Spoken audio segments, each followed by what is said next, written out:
Amici ed amiche di Una Vita Lontano, bentornati, ben rivisti, ben risentiti. Una nuova puntata di Una Vita da Lontano live ed in podcast. Come sempre vi ricordo e vi segnalo che insomma la cosa importante quando ci venite ad ascoltare, quando venite a vedere i nostri video, è quella di cliccare sui differenti e vari like, di cliccare su mi piace, di mettere commenti e soprattutto di iscrivervi ai nostri canali, che sia quello di YouTube, che si chiama appunto Una Vita da Lontano, ma anche e soprattutto scaricare i nostri podcast su Apple Podcast, Spotify, Google Podcast, eccetera, eccetera, eccetera. Un'altra puntata, un nuovo ospite, un'altra storia da raccontare. Io sono Raffaele Brozzi, non so se l'avevo già detto, e con me, come tutte le settimane, i miei compagni di viaggio, co-conduttori, insomma, produttori del vapore come il sottoscritto, che sono... Piero Carlucci, benvenuti a tutti. Raffaele, ma ce l'abbiamo per caso la sottoscrizione a Guarda un Podcast oppure Aspetta un Podcast? Perché forse dovremmo aprire anche lì, no? La troveremo, mi sembra giusto. Fondiamoli, se non ci sono, fondiamoli. Okay. Però, come sempre, bando le ciance e ciancio le bande. Palla di Midiano e presentazione dell'ospite, tutt'uno. Allora, ciao a tutti, ciao Piero, ciao Raffaele, salutiamo e diamo il benvenuto al nostro ospite per questa 51esima puntata, la 19esima della seconda stagione. Vorrei sottolineare che lui è il nostro 52esimo ospite, quindi potremmo iniziare a dare dei gadget, dei cappellini, insomma delle magliette ai nostri ospiti. È un po' complicata la logistica perché sono tutti distribuiti sul pianeta. Quest'oggi torniamo in un continente dove siamo già stati, ma poco, insomma meno ovviamente dell'Europa, dove c'è la massima concentrazione di nostri amici finora di nostre puntate. Diamo il benvenuto a un ospite particolarmente importante, uno di quegli ospiti che potrebbe sostanzialmente fare questa puntata, questo podcast da solo, perché insomma ha una presenza di comunicazione, mettiamola così, molto, molto importante, è parte del suo lavoro. Poi ne parleremo. Benvenuto Giuseppe Cicorella, da quel di Cleveland, Stati Uniti. Ciao.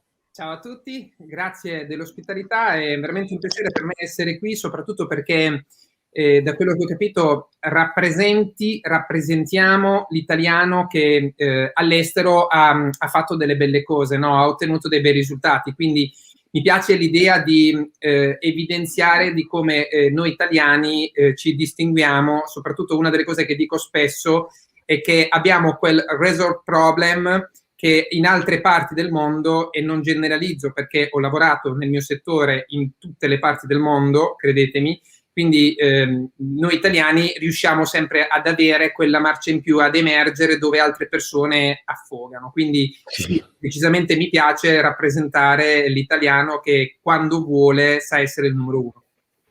Oh, Giuseppe, noi normalmente definiamo espatriati di successo quelli che riescono a restare all'estero, a vivere, a costruirsi una vita, magari anche a ricostruirsi una vita da zero. Non ha molto a che fare questa nostra definizione con il successo personale, diciamo così, con il successo economico o di carriera. Però nel tuo caso, diciamo così, queste due cose coincidono, perché oltre a essere felicemente all'estero da tanto tempo, la tua attività va anche molto bene. Poi ne parliamo, c'hai un sacco di cose diverse, tutte collegate tra loro. Però la domanda principale è: da dove è cominciato tutto questo? Qual è la tua origine italiana? Allora, io nasco in un piccolo paesino, Conversano, provincia di Bari, e già da quando ero piccolino mi stava tutto troppo stretto perché ero molto ambizioso, volevo fare grandi cose e mi sentivo sempre dire smettila di dire cazzate, metti i piedi per terra, trovati un lavoro, pagati le bollette e sii felice per quello che ti crei. E per me non era così. 17 anni, faccio le valigie, mia madre è disperata e vado a vivere a Milano. Non avevo finito gli studi, vado a vivere a Milano e la cosa pazzesca è che già dopo 3 giorni io non avevo trovato la casa, avevo trovato il lavoro, agente immobiliare. Quindi vi lascio immaginare, per uno come me che se respirava si sentiva che io ero del sud, a Milano mi hanno fatto sputare sangue. Io ho finito per 7 giorni in una cabina telefonica, 7 giorni, perché non mi davano, cioè io i primi 2 giorni avevo l'albergo che avevo prenotato, io ero minorenne, con i miei genitori, ma dal 5° giorno al 7° giorno ho dormito in una cabina telefonica perché non mi davano la possibilità di avere una pensione, qualsiasi cosa. Ambizioso, dovevo suonare i campanelli, tutto è cominciato con questo, dovevo suonare i campanelli e chiedere alle persone, stiamo parlando 1991-92, quindi non esisteva. Ecco, adesso non sarebbe possibile che cabine telefoniche non ce ne sono più.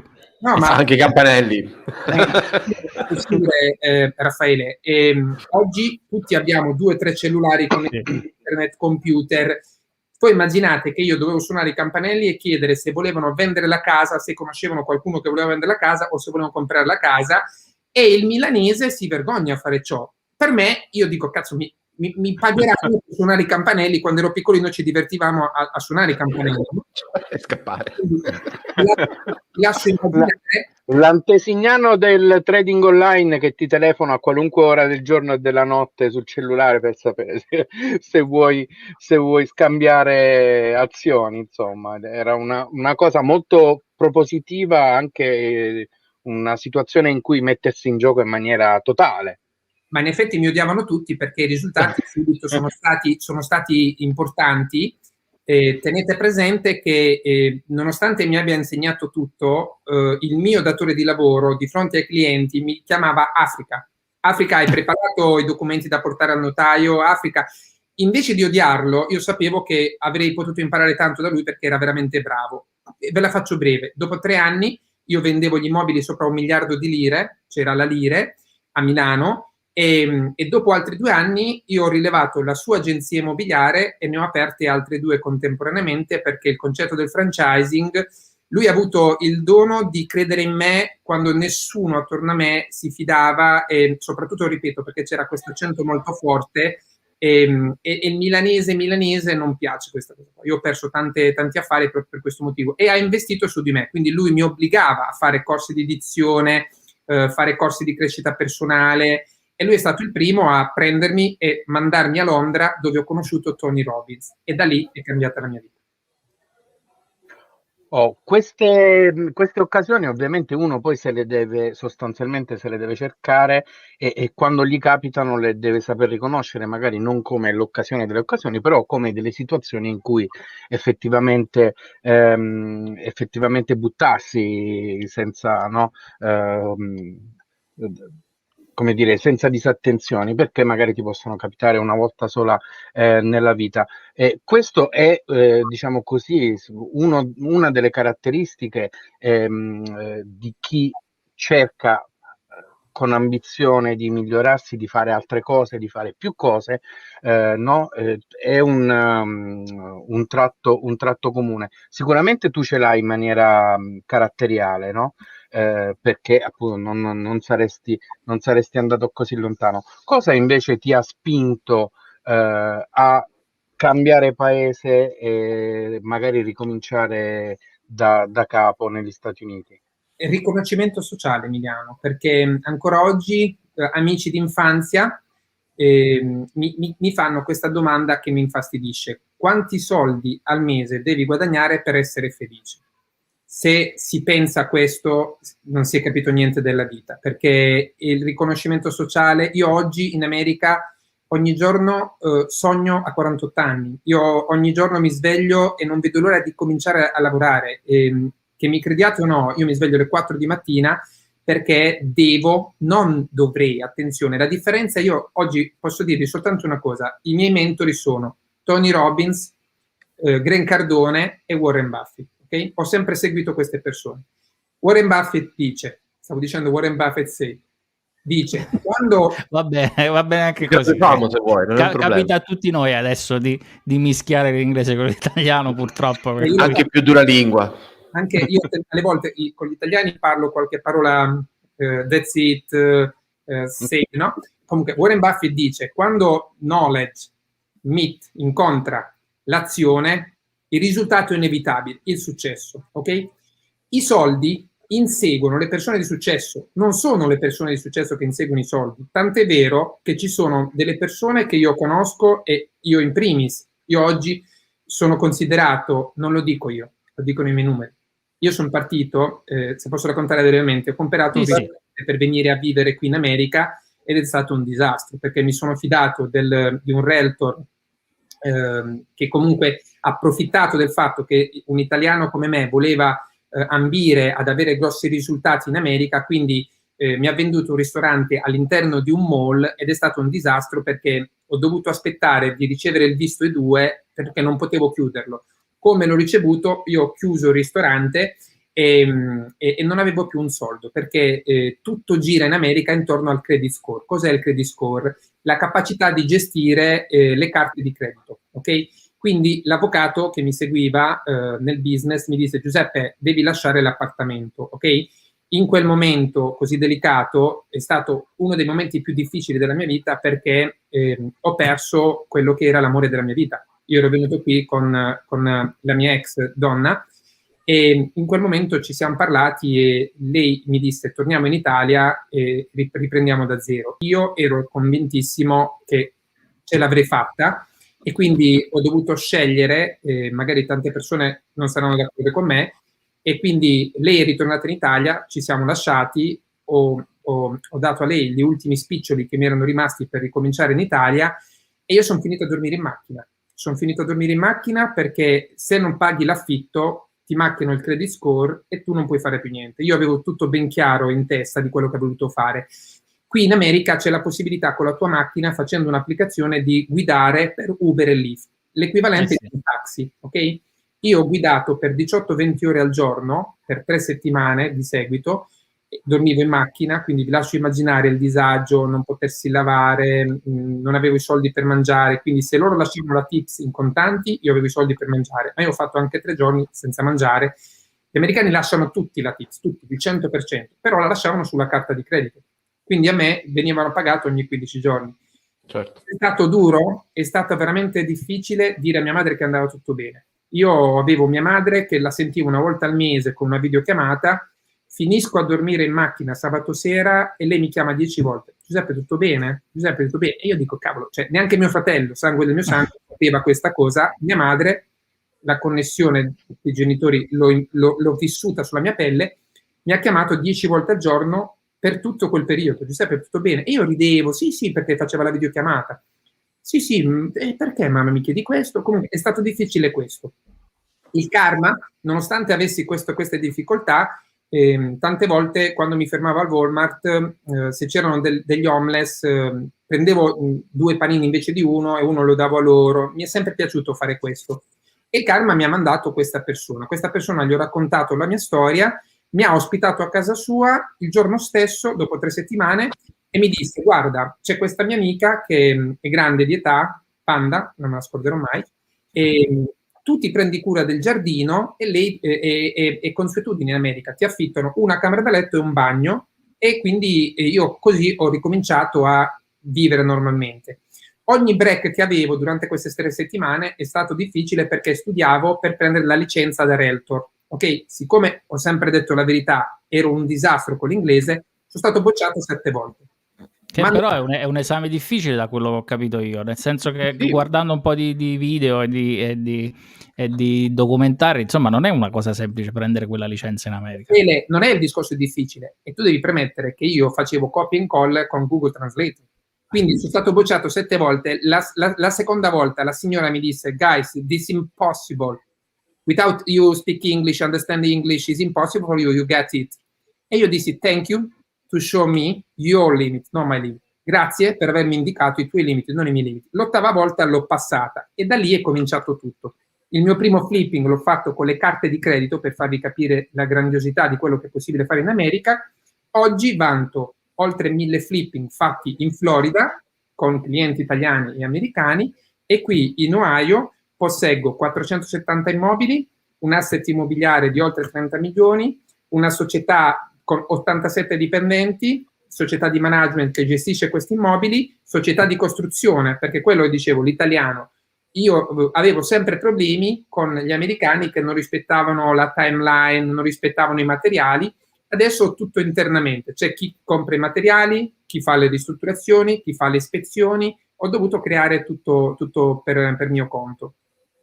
Ecco, sì. no, prima di addentrarci Sì. nel dettaglio di alcune cose molto interessanti, volevo domandarti perché l'Ohio, perché Ecco. come ci sei finito, come l'hai scelto, Che perché poi alcune volte ci si sposta per caso, altre volte invece magari si programma e si fanno dei ragionamenti. Che poi tra Ohio e Florida hai citato proprio due stati che non contano nulla nelle edizioni americane di solito, proprio zero.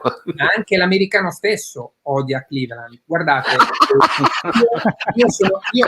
attenzione a quello che dico adesso, perché magari qualcuno non voglio che fraintenda, perché io sono orgoglioso di essere italiano. L'Ohio è come per un milanese vedere la Campania, ok? Cleveland è come se New York e Milano, Cleveland e Napoli. Quindi vi lascio immaginare, quando io ho perso tutti gli investitori americani, quando ho deciso di investire qui a Cleveland, però non esiste la casualità per il successo, esiste l'esperienza. Io dico sempre nei miei corsi, io sto facendo podcast americani e dico sempre che non esiste si dice in americano good deal, bad deal, esiste good knowledge, bad knowledge. Quindi l'esperienza ti fa fare affari dappertutto, devi però avere knowledge, sapere. Quindi, come dice Warren Buffett, perché sei finito a Cleveland? Per un semplice motivo, Emiliano. Lui dice, se tutti vanno a sinistra, i soldi si fanno a destra. Quindi, siccome tutti parlavano di Florida, Los Angeles, California, vi parlo degli stati, New York, California e Miami, e Florida, io ho cominciato a studiare il Texas, Michigan e l'Ohio. Quando ho individuato che a Cleveland addirittura non erano usciti ancora dalla crisi dei subprime i prezzi delle case, non ci ho messo niente, subito sono venuto qui e sono stato un mese a girare per quartieri, a vedere tutto quello che c'era da fare. Ecco la decisione di Cleveland. Io odio il freddo. Ti lascio immaginare che, ad esempio... Hai trovato benissimo. E lo so, però capisci, cioè, quello che dicevo prima, no? Sempre Warren Buffett dice, nella vita puoi avere scuse o risultati, ma mai entrambi, no? Quindi questo per me è stato molto importante. Tante volte sento degli imprenditori che non hanno successo nella vita perché mi devo organizzare. Il mi devo organizzare non esiste in America. Hai un'idea? Loro dicono, parti dove sei, con quello che hai, tutto quello che ti serve lo troverai strada facendo. Ho fatto un sacco di errori. Io sono uno di quelli molto vero perché non dico soltanto i successi. Io nel 2019 ho perso $700.000, $700.000 in investimenti che non sono stati profittevoli come volevo, però è questo che o mi amano o mi odiano, però dico sempre la verità. Invece, capito, cioè, le persone vogliono sempre apparire perfetti e le persone oggi sono stanche. Dopo un anno di pandemia, io credo di meritarmi il rispetto di quelle persone che vogliono la verità, costi quel che costi. Quindi io dico sempre, non ho perso $700.000, ho pagato molto caro un corso ad investire, perché non avevo la mia società di management. Quindi il primo anno che ho investito qui ho perso tanti soldi proprio perché stando in Miami i materiali non erano quelli che rispettavano, la timeline lo stesso, e ho dovuto ristrutturare anche 3 volte la stessa proprietà. Come si dice proprio nel detto popolare, l'occhio del padrone ingrassa il cavallo, no? Quindi, o l'asino, adesso non mi ricordo quale animale, per cui insomma se uno sta lì e controlla e fa fare le cose sul proprio occhio, poi non funzionano, no? Al 100% Raffaele, ma tant'è vero che per avere il team di professionisti che ho oggi, sono 11 persone che lavorano negli uffici, ci sono vari livelli di manager, ok? E ci ho messo 1 anno e mezzo per averli, e la mia fortuna tra le altre è stato prenderli, è come nel calcio, il fuoriclasse Piero gioca nella Juventus, lo voglio nella mia squadra, io sono andato proprio lì e gli ho fatto l'offerta migliore dello stipendio che aveva, e poi hanno tutti dei bonus nel mio team, cioè quindi aumenta la produzione della società, loro guadagnano di più, li coinvolgi, Non hai capito? Cioè, devo arrivare a fine mese, prendo il mio stipendio, pago le mie bollette e chi si è visto si è visto. Tutti prendono i bonus e qui c'è la grandiosità dell'America. In Italia, se io davo un bonus a Piero, se io dovevo dare 1.000 euro a Piero, dovevo dare 1.000 euro all'Italia. Io qui oggi do 1.000 euro di bonus, $1.000 di bonus, non è tassato dall'America. Cioè loro dicono, Sì. se lui dà $1.000 di bonus, lui fa girare l'economia, perché ha $1.000 in più per spendere, ok? E gira l'economia. Non mi tassa a me e quindi mi incentiva ancora di più la produttività. È quello che dicevo prima, cioè qui funziona tutto quello che c'è intorno agli imprenditori. Beh, è interessante. Allora, a proposito di Cleveland, ho trovato un sito, ve lo stavo facendo vedere prima, dove vengono indicate le 20 buone ragioni per vivere in Ohio. È una, a parte l'healthcare, che sembra essere molto buono, l'educazione, background state, ma quella che mi piace di più è che la rock and roll capital, quindi c'è la capitale del rock and roll. E poi invece un'altra cosa, diciamo un po' da... per sorridere, c'è un film molto carino che si chiama Trainwreck con Amy Schumer, in cui LeBron James fa una parte molto importante in questo film, e c'è un momento fantastico in cui lui descrive perché è importante vivere a Cleveland, perché era il momento in cui lui era tornato a Cleveland e tutti gli dicevano: ma che vai a fare da Miami, sei finito a Cleveland, eccetera eccetera, e lui in 5 minuti fa un monologo fantastico sulle ragioni per cui è meglio vivere a Cleveland. La domanda che volevo farti prima, per spiegare un po', intanto, mentre saluto tutti quelli che state vedendo su YouTube, che ci stanno mandando dei messaggi adesso, per dire alcuni: Anna Esposito, Enrico Donnarumma, Liliana Roll e Elena Lullo, l'ultima che è arrivata. Quindi continuate a mandarci messaggi e fare domande per gli ospiti e iscrivetevi al canale YouTube e ai nostri podcast come sempre. Ma la domanda è: spieghiamo che cosa vuol dire fare flipping delle case. Io sto facendo delle houses perché ci sono dei film, ma insomma vedi che poi si mischia l'inglese con l'italiano. No, allora, comprare una casa dismessa, io ad esempio il mio business si basa su non compro una casa dall'agenzia immobiliare, io compro le tasse non pagate che ci sono, i debiti che non vengono pagati diventano crediti, quindi io compro i crediti che ci sono su quella casa e ci sono dei parametri molto importanti da tenere presente, che sono dei numeri. Ecco perché dicevo prima, non esiste la casualità per il successo, soprattutto nel settore dell'immobiliare, perché tu devi conoscere bene questi dati. CMA vuol dire Comparable Analysis Marketing, cioè si prende questa casa in 6 mesi, prima, le case con le stesse caratteristiche in un'area di 4 miglia quadrate che sono state vendute, si fa la somma, si divide per il numero di case e tu hai una media average di quello che vale la tua casa di vendita e di acquisto. E poi c'è la RV, After Value Rehab, che vuol dire dopo la ristrutturazione, perché quando si fanno ristrutturazioni importanti il valore sale molto. Certo. Il CPA ti permette di affittare la casa. La RV, tante volte io faccio totalmente nuovo impianto di idraulico, impianto elettrico, riscaldamento, e quindi la casa aumenta di valore molto di più. Quindi una volta che hai sotto controllo tutto ciò, compri, faccio un esempio, a 100, ristrutturi con 50, 150, e il profitto non deve mai essere sotto il 50%. Cosa vuol dire? In questo caso io devo vendere a 2,25, perché tante volte se mi avvalgo di un realtor, perché in Florida io sono anche realtor, posso vendere, poi alla fine sono riuscito a prendere quella licenza, ma io no. Quindi in America paga chi vende. In Italia paga sia chi vende che chi compra, mediamente il 3% e il 3%. In America paga solo chi vende. Una piccola parentesi provocatoria: perché io in Italia in 25 anni avrò perso più di 300.000 euro? Perché non funziona il sistema del pagamento. In America Piero compra la casa da me. Tutti i soldi vanno in mano al title company, che è il nostro notaio. È il notaio che paga i realtor seduta stante. In Italia a me doveva pagare Piero e tante volte Piero non pagava. E se non pagava, sapete come funziona in Italia, metti l'avvocato, e l'avvocato stesso che mi diceva: Giuseppe, lasciamo stare, non ha niente intestato, perché i soldi li ha presi, li ha girati a sua moglie e tutto il resto. Io in effetti auguravo spesso che se li aveva messi nel conto corrente della moglie, che la moglie magari lo lasciava e gli portava via tutti i soldi. che è un'ipotesi. Non peregrina. Questa è una delle differenze. Scusa, un attimo, una piccola nota al volo. Vorrei sottolineare che non sono andato all'estero per questa ragione. Sono state altre quelle per cui sono andato via. per Però sei partito. No, e anche per questo Giuseppe ci parla tranquillamente, non ho avuto problemi con lui.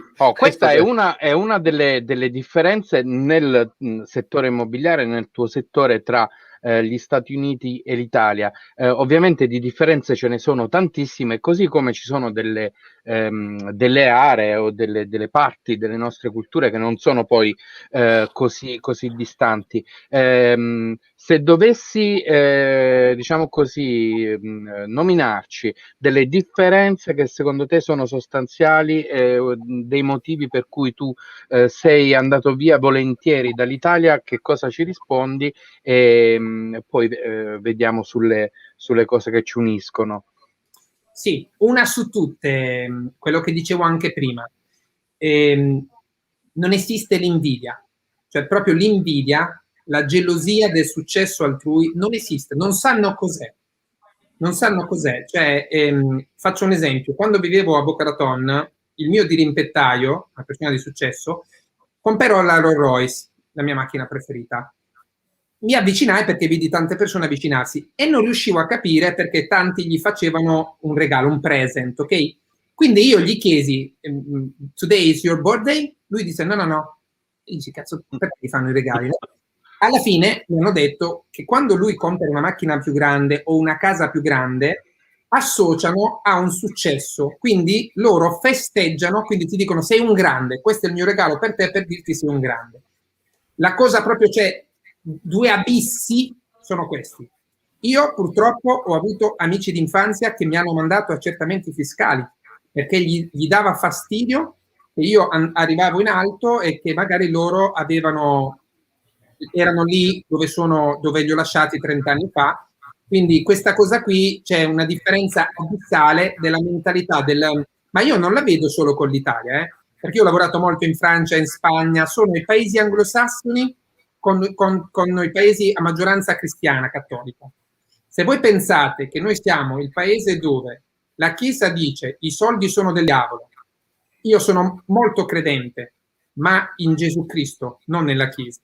Perché quando la Chiesa mi dice a me i soldi sono del diavolo, allora spiegami a Giuseppe Cicorella come mai la riserva aurifica di oro, non mi ricordo più, sì. La riserva di oro più grande del mondo ce l'ha la Chiesa.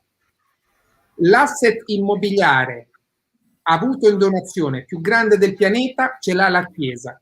Spiegami, se i soldi sono del diavolo, perché tu possiedi tutto ciò e non vendi tutto ciò? Saneresti, l'Africa diventerebbe New York. Quindi il concetto è che l'Italia purtroppo si parla in un modo e si fa in un altro modo, ok? Quindi questa è la più grande differenza per quanto riguarda socioculturale. Non c'è invidia.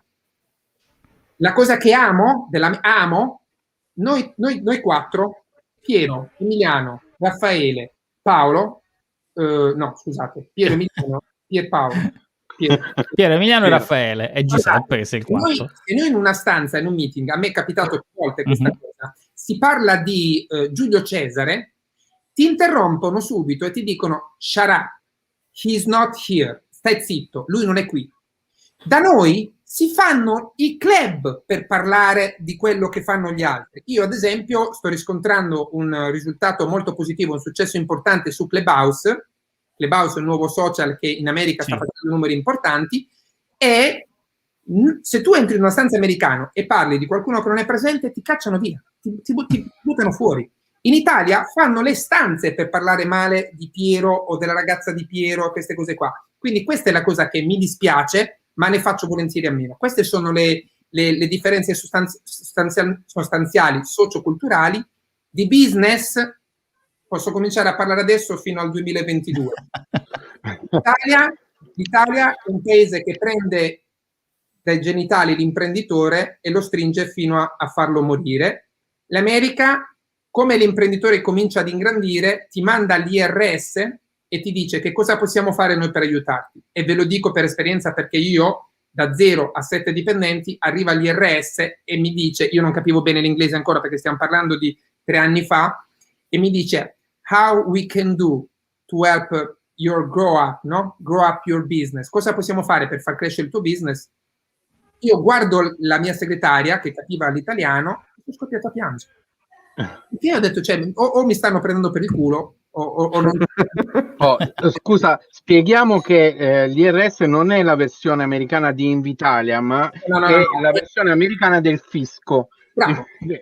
Quindi fate voi, se non avete dimestichezza appunto con questa sigla, fate voi i pesi. Emiliano, io l'ultima volta che ho avuto Equitalia e la Guardia di Finanza, ogni volta che aprivo un'attività, perché in Italia poi ho avuto in gestione alberghi, ristoranti, vivevo a Riccione, alberghi, ristoranti, bar, tante situazioni, palestre, franchising di integratori, ho avuto un bel po' di attività.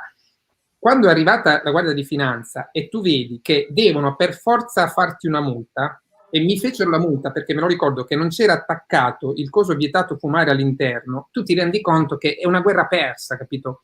Cioè l'imprenditore in Italia, io quando sento di amici che stanno aprendo una partita IVA, io dico per me sei un eroe, sei Rambo.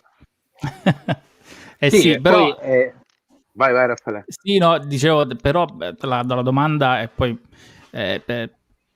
c'è una brutalità nel fatto che se poi vanno male le cose negli Stati Uniti, poi c'è una ghigliottina molto più pesante rispetto a quella che ci potrebbe essere in Italia, o no? Nel senso che tu poi ci hai raccontato, no? Vivevano una macchina, la cabina telefonica, comunque non lo so, ti chiedo, è così o no? Raffaele, il problema dell'Italia è questo, che parla chi dovrebbe stare zitto e chi invece le cose le sa, sta zitto e fa le cose. Cioè, capisci quello che intendo?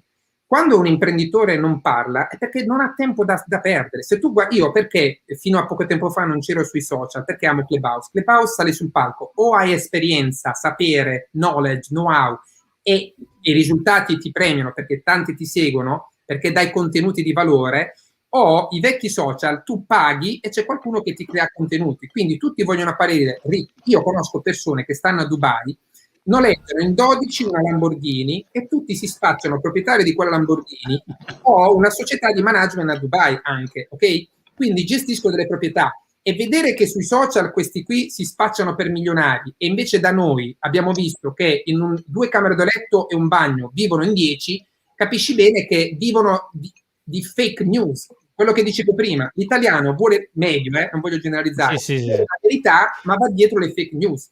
Perché se tu gli dici che per diventare milionario, quando qualcuno mi dice 5 minuti al giorno, un computer, un divano, diventi milionario, mi incazzo perché? Perché io ci ho messo 5 anni per arrivare qua. Allora YouTube è piena di questi video, no? Di gente che ti racconta. Capisci quello che ti dicevo prima, no? L'America, io quando sono andato a fare il colloquio per lavorare come si chiama wholesaling, cioè colui che crea fondi immobiliari senza licenza. Ok, io con un AIN number, una società di consulenza, creo fondi immobiliari e li vendo a te e tu hai la licenza come broker, li vendi a JP Morgan. Ok? La prima domanda che mi hanno fatto è how many times are you broken? Quante volte hai fallito? La prima domanda che mi hanno fatto, io ho detto cazzo. È il contrario. Perché? Perché loro dicono se hai fallito, se hai avuto problemi, vuol dire che hai fatto cose grandiose. Capisci come proprio siamo diversi? In Italia, se tu hai fallito, sei condannato a morte. Qui invece, dopo, se voi sapete, Donald Trump, se avete letto il libro di Donald Trump, lui praticamente ha fallito 3 volte e oggi è Donald Trump, capito? In Italia sarebbe stato condannato a morte. Quindi anche la banca, dopo un determinato periodo, ti dà la possibilità di ricominciare. Cioè non devi fare... Perché in Italia c'è molta differenza? Perché in Italia ci sono i truffatori seriali che poi aprono la società col nome della moglie, della mamma, della zia, della cognata. Qui tu, in America, se hai fatto un fallimento per frode, truffa, lì sei condannato a morte. Qui in America la frode è paragonata all'omicidio. Se tu fai frode, cioè fai truffe, tu te ne vai in galera e buttano la chiave in America. Quindi è questo che mi piace, c'è una tutela per l'investitore. Invece in Italia sappiamo benissimo che purtroppo questa cosa non c'è. Io ti volevo chiedere, rispetto all'Italia, il tuo essere italiano, l'italianità, la tua cultura italiana, che cosa ti sei portato negli Stati Uniti che ti ha aiutato a riuscire a fare questo lavoro bene, ad avere un successo anche negli affari, se c'è qualcosa di positivo che possiamo dire ai nostri ascoltatori, a chi sta pensando di lasciare tutto e trasferirsi? Assolutamente. Il mio consiglio, se hai fatto l'imprenditore in Italia e vieni in America, non ce n'è per nessuno. Quando qualcuno mi dice in Italia cosa facevi, l'agente immobiliare, no, io in Italia un agente immobiliare è elettricista, tubista, architetto, ingegnere, avvocato, commercialista, devi sapere fare tutto. Invece la grandiosità nell'America sta proprio in questo. Questo è il mio lavoro, io sono il migliore in questo, ma se tu mi chiedi di fare qualcos'altro non lo so fare. Esempio, ho una società con oltre 70 dipendenti di costruzione. Mi è capitato una volta di andare mentre stavano facendo la ristrutturazione e stavano facendo il cartongesso, no? E gli dico, guarda, si è staccato il battiscopa, no? E lui dice, oh, that's not my job. Come dico, il tuo lavoro? Il battiscopa lo devi attaccare con il silicone, però per farti capire, cioè, capito? C'è quello che fa solo il battiscopa, quello che fa solo il cartongesso, quello che fa solo i pavimenti, e invece da noi un italiano sa fare tutto. Ecco perché se arrivi qui hai quella marcia in più che l'americano non ha. Tante volte mi viene detto, ma che cosa hanno gli americani in più di noi? Niente. Io non voglio generalizzare, ricordate. È un esempio di, io oggi ho 87 dipendenti, avessi la possibilità, io oggi avrei 87 italiani, perché so che se la cavano su tutto. Quando l'americano c'è qualcosa che non va in panico, capito? Cioè non ha il resolve problem. Noi, quello che dicevo prima, io ero agente immobiliare, quando dovevo preparare la casa, ero quello che risolveva anche il problema del lavandino perché non funzionava, risolveva la porta che non si apriva. Loro non lo sanno fare. Quindi quando fai l'imprenditore in Italia e vieni in America, per non avere successo in America ti devi impegnare.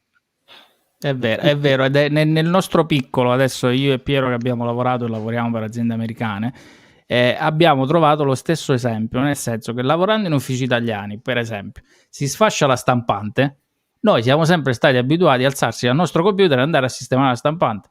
Nei posti dove abbiamo lavorato, cioè no, assolutamente non la toccare, chiama l'IT che viene a sistemare la stampante. Poi dici, ma come? Una roba... Questo lo chiamano caffè. Eh sì, quindi è esteso ovviamente a un parallelo diverso, però è quello che dici tu, nel senso che noi ci siamo trovati in delle situazioni in cui diciamo, vabbè, ma questa cosa la posso fare io, perché devo aspettare che arrivi il tizio che c'ha la...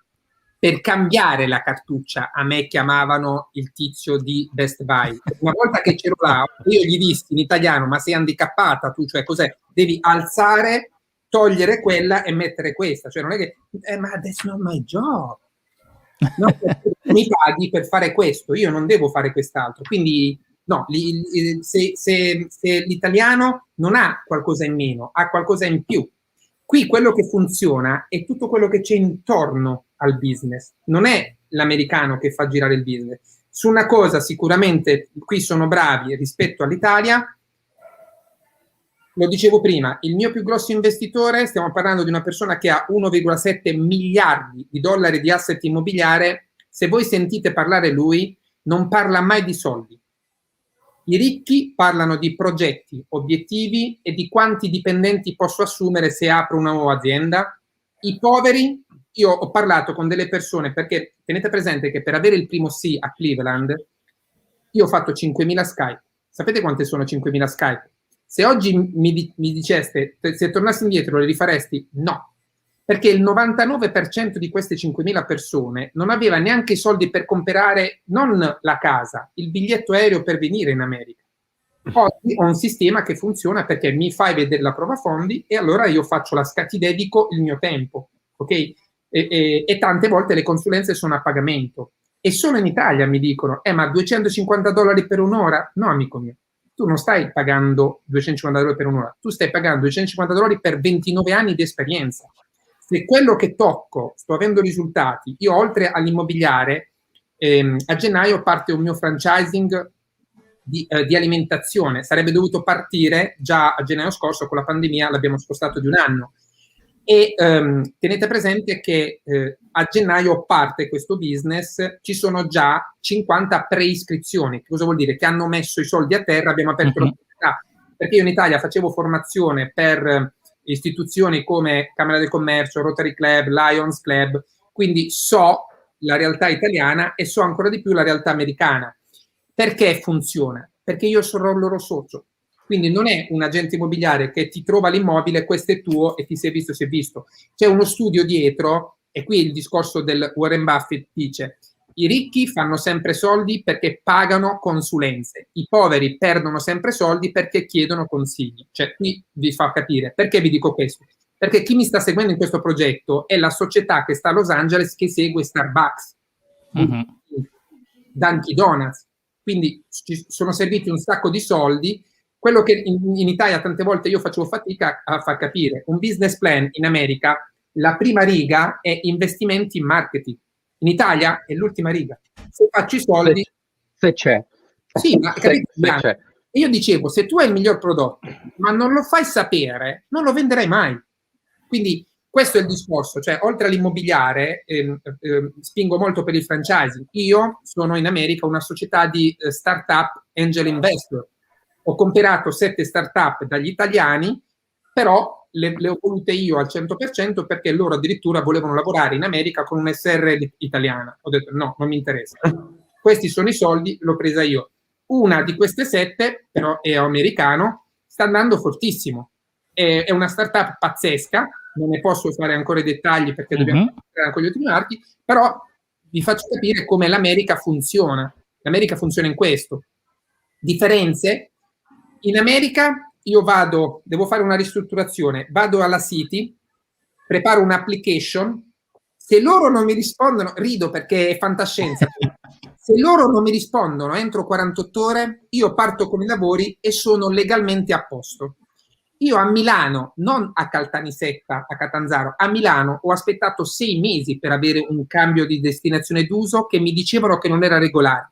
Lo volete sapere chi mi doveva dare l'ok per fare un cambio di destinazione d'uso, una ristrutturazione?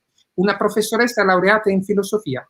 Solo in Italia nel mondo tu ridi, però a me questa cosa mi ha fatto... No, capisco, perché nel senso che rido è riso amaro, mettiamolo così. È stata messa lì politicamente da qualcuno e non capiva niente di immobiliare, però era quella che mi ha fatto aspettare 6 mesi. Quando gli abbiamo fatto causa con l'avvocato, il giorno dopo ci è arrivato il permesso. E su questa storia edificante, diciamo, del nostro paese, su cui noi sorridiamo amaramente, io volevo dire una cosa: abbiamo fatto vedere il tuo libro nelle 2 versioni, italiano e inglese. Già che ci siamo, facciamolo vedere. Allora, eccolo qui. Raffaele c'ha anche delle schermate sue. Il bambino che sognava di cambiare il mondo, una monetina alla volta. Bello questo terzo sottotitolo. Perché lo amo? Perché qui c'è proprio tutta la mia verità, capito? Cioè, qui è il ristorante che per me era un disastro. Io non ho avuto vergogna perché una persona mi ha detto addirittura ti dovresti vergognare. Io ho messo le foto quando ero piccolino. Io sono orgoglioso di dire ciò. Io vengo da una famiglia molto umile. Dormivamo io, mio fratello, mia madre e mio padre nello stesso letto. Ed è quello che mi ha fatto diventare la persona affamata che sono oggi, no?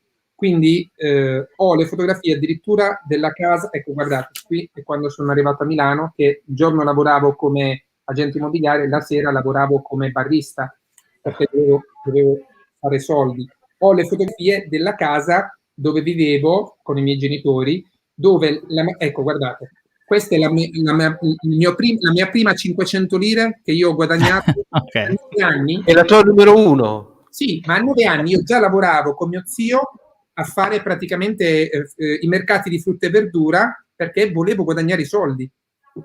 Ecco, Giuseppe, non spoileriamo tutto il libro e tutte le cose assolutamente super interessanti che ci sono dentro, di te personali, che hai voluto mettere dentro questo libro, e lo potete, come sta facendo vedere, lo potete trovare su Amazon, ma ovviamente su qualunque altra cosa. Amazon non ci sta pagando in questo momento, lo dobbiamo dire, e questo effettivamente è un errore economico che facciamo di promuovere delle piattaforme, però per il libro di Giuseppe questo è altro. come ti è venuto, ecco, sul libro, l'ultima cosa, cosa ti ha spinto a decidere di scrivere un libro, di mettere te stesso, la tua esperienza in un libro, a comunicare qualcosa di te anche molto privato e personale? Non è una cosa di tutti i giorni e che non tutti fanno. Emiliano, qui ti dimostro quello che dicevo prima, quanto vero sono.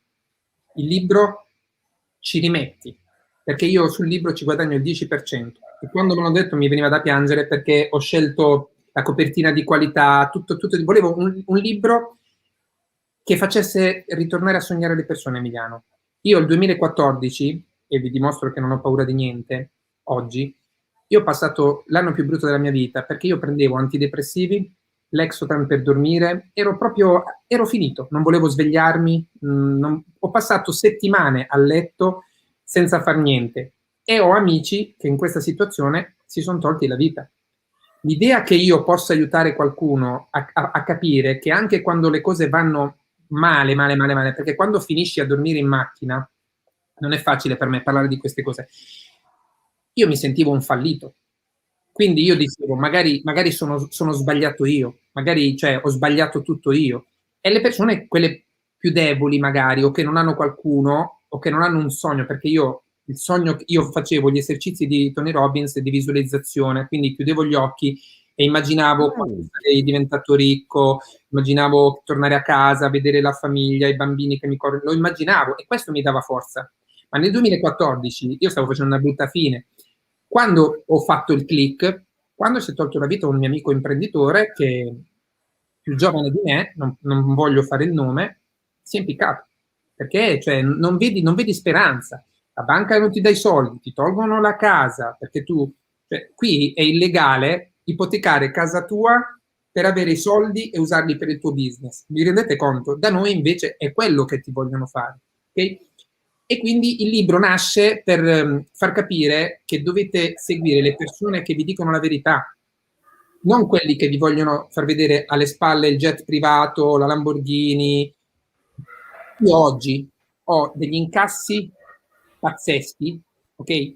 Ma ho la Hyundai Santa Fe e non me ne frega un cazzo di quello che pensano le persone. Perché se io per far vedere a te che valgo devo comprarmi la Rolls Royce, non valgo niente. Se mi togli la Rolls Royce non ho nient'altro. Io sono grandioso per quello che sono riuscito a fare e oggi tu mi porti in Africa, ricomincio da zero e faccio le stesse cose. Quindi 2 cose penso di aver fatto di grande nella mia vita. Non sono i soldi che sto guadagnando, perché credetemi, quando arrivi a guadagnare 100, da 100, 150, 200, 300, non ti cambia più niente. 100 è una cifra pazzesca al mese, ok? Quindi 2 cose penso di aver fatto di grandioso nella mia vita. Questo libro, che qui vedete la versione americana, e sta avendo un successo pazzesco perché l'americano ama American Dream, okay? E il fatto che da un anno e 2 mesi io ho adottato 10 bambini nel Madagascar, dove ci sono stato anni fa. Questo mi fa sentire ricco, perché quando qualcuno dice i soldi non sono importanti, te lo dice chi non li ha. Perché se tu li hai e hai un cuore buono, puoi aiutare le persone. Immaginate che con $12 al mese, $12 al mese sono 9 euro, io mando a scuola, vesto e do da mangiare a un bambino. Quindi 10 bambini li ho adottati. E sono uno dei donatori più grossi qui a Cleveland, dove c'è un orfanotrofio dove nascono bambini con disabilità importanti. Voi immaginate che adesso è stato adottato, però c'era un bambino senza gambe e senza braccia. Quando io la prima volta che sono entrato e vedo questo bambino correre e giocare, sono scoppiato a piangere. Perché io quando ero piccolo dicevo sono basso, non ho i capelli, mi lamentavo per delle cazzate. Quindi questa esperienza la consiglio a tanti. Ci sono bambini autistici e questa cosa qua mi ha fatto capire i soldi. Se io vi dico che i soldi non sono importanti, sarei bugiardo. Hanno un valore diverso oggi per me i soldi. Con i soldi posso aiutare. Se voi mi seguirete su Clubhouse io faccio spesso delle iniziative dove aiutiamo, adesso stiamo aiutando una ragazza italiana nata in Sardegna con distrofia muscolare, autismo, e dipende solo dalla madre. Ecco perché certe cose in Italia mi fanno veramente incazzare, perché a lei gli danno solo 800 euro al mese, però la madre per assisterla non ha mai potuto lavorare in vita sua, e quindi noi stiamo comprando un pulmino affinché lei entri con la sedia a rotelle nella sua macchina. Qui un altro ragazzo, Andrea si chiama, Lunardi, lui lo stesso, avendo distrofia muscolare, anche le mani non le può usare, quindi viene imboccato dalla mano, dipende al 100% dalla madre. Quindi stiamo comprando un computer a comando vocale. Quindi mi piace fare queste cose. Se mi seguirete su Clubhouse Giuseppe Cicorella, e su Instagram Giuseppe Cicorella, voi vedete le storie dove, ad esempio, quando faccio delle serate, delle room, con la domanda a pagamento, ma è una donazione libera, tu puoi donare 1 centesimo, $10, poi faccio vedere lo screenshot dello Stripe, abbiamo raccolto, come è stato l'ultima volta, $247, e con questi soldi si vede anche il carrello della spesa con me che ho fatto, e questa spesa è stata portata nell'orfanotrofio, vivere di prima necessità. Quindi mi piace, mi sento più ricco per questo che per quello. Vi dico una cosa e credetemi che vi dico la verità: quando arrivi a un certo livello i soldi non sono più importanti, ma la cosa che l'America mi fa impazzire è che l'homeless, quando tu gli dai un panino, un bicchiere di acqua, hanno il modo di dire God bless you. Ti giuro che è la cosa più bella della mia vita. Dio ti benedica. Ti dicono Dio ti benedica. Adesso c'è la pandemia, quindi invece li abbracciavo, perché loro gli piace che stai lì con loro. Loro vedevano uno giacca e cravatta, io mi sedevo a terra con loro, mangiavo con loro, e ci sono delle foto su Instagram, perché ho fatto amicizia anche con loro. Loro dicevano that's not important the food that you offer me, but your time you share with me. Capito? Cioè, perché tante volte io ho conosciuto degli imprenditori, io ho conosciuto persone che avevano 10 alberghi che oggi sono homeless. Questo non funziona in America. Non c'è il sistema pensionistico obbligatorio, quindi se tu vuoi ti devi fare tua spontanea volontà il sistema pensionistico, la pensione, se no tu, se non hai pagato i contributi, tu finisci veramente da essere milionario a homeless. Eh sì, ed è questa la dura realtà, e soprattutto per noi europei, quelle prime volte che andiamo negli Stati Uniti e magari, che ne so, stiamo parlando con mia moglie di Venice Beach, che è un posto fantastico a Los Angeles, però tu arrivi una mattina ed è pieno di homeless e ti domandi ma perché? Perché probabilmente c'è un sistema che per questo tipo di cose, come le hai appena descritte, non funziona, e quindi poi crea queste situazioni qui. Allora, noi siamo praticamente arrivati agli ultimi 5 minuti della nostra puntata. A questo punto noi avremmo le consuete domande delle 100 pistole, come le chiamiamo noi, cioè sono quelle domande da sì o no tipiche che facciamo sempre a tutti. Giuseppe te le fa Piero, che sorride, penso perché sta pregustando questa cosa qui. Mi stai dando una persona crudele, io non vedo il perché debba essere descritto in questo modo, sono Mi fa spesissimo. piacere fare una cosa che facciamo sempre con tutti quanti i nostri ospiti. È arrivato il momento di queste domande finali, diciamo così. Sì, in realtà la prima è poco sì o no, perché è sempre la famosa coperta di Linus, ovvero che cos'è che partendo da Corato, tra l'altro paese che vanta una storia della pallamano non da poco in Italia, Conversano ha vinto lo scudetto. Conversano ha vinto lo scudetto adesso, sì, ma io ho visto anche Corato a Teramo giocare, figurati. Partendo da Corato, che cosa ti sei portato per tutta la tua traiettoria? Può essere sia un oggetto, ossia qualcosa che avevi dentro al punto di vista, diciamo, filosofico, spirituale, quello che sia. Vai. Non sapevo che mi avresti chiesto ciò. Vai, siamo pure. Che cosa? Un orologio, che meraviglia. Di mio padre. Raccontaci la storia dietro a sto punto. Se mi permettete, voglio dirlo alla chiusura, perché se funziona così magari poi vi faccio capire chi era mio padre. Mio padre l'ho perso a 19 anni per un maledettissimo cancro alla testa, ma era una di quelle persone. Io vorrei essere un papà come lui, perché non aveva studi, una persona umile, ha vissuto per noi figli, apriva bocca, e oggi riconosco che insegnava a vivere. Non mi ha mai sgridato. Mia madre, l'opposto. Mia madre mi menava e poi diceva: se non stai fermo ti meno. Io dicevo: guarda che me l'hai già dato. Quindi l'orologio di mio padre è sempre con me, ho anche il suo fazzoletto sempre con me. Quando faccio grossi affari lo porto sempre con me, come averlo con me, e tante volte mi sarebbe piaciuto che lui mi vedesse, perché guardate, non è tanto il discorso che dicevo prima dei soldi, perché se tu pensi di valere per i soldi che guadagni, già lì sbagli in partenza. La cosa che io mi rendo conto, e abbasso anche la voce, è che facevo delle room in Italia dove avevo 20-30 persone e tu sei nessuno, perché amano sentirsi dire le cazzate. Quindi se gli dici la verità che devi lavorare il sabato e la domenica 20 ore al giorno, non ti seguono, ok? Poi vieni in America con un inglese ancora mio che non è perfetto, entri nella stanza di Grant Cardone, persona che nel mondo la conoscono tutti, partito da zero, bilionario, ti fa fare il moderatore e ti fa prendere la parola più volte e ci sono 7.000 persone nella stanza. Il numero dei follower che voi vedete su Clubhouse, io sono entrato il 29 gennaio, ci sono persone che sono entrate un anno fa e non hanno quel numero di follower. Quindi il fatto che in America riscontro questo risultato perché amano le persone che fanno vedere, cioè in America ti dicono don't tell me about your business, show me the result, cioè non parlarmi del tuo business, fammi vedere i risultati. Purtroppo in Italia questa cosa viene vista come un'ostentazione. Quindi, capito, cioè non devi far vedere, se voi guardate la bio del mio Clubhouse, c'è scritto subito quello che faccio, perché l'americano ti dice io sono questo, sono questo, sono questo, sono questo, perché tu decidi se ne vale la pena o no seguirti. E quindi questa cosa amo da impazzire dell'America. Dell'Italia mi manca il senso della famiglia, che non vivo qui. Il senso della famiglia che abbiamo noi in Italia mi manca.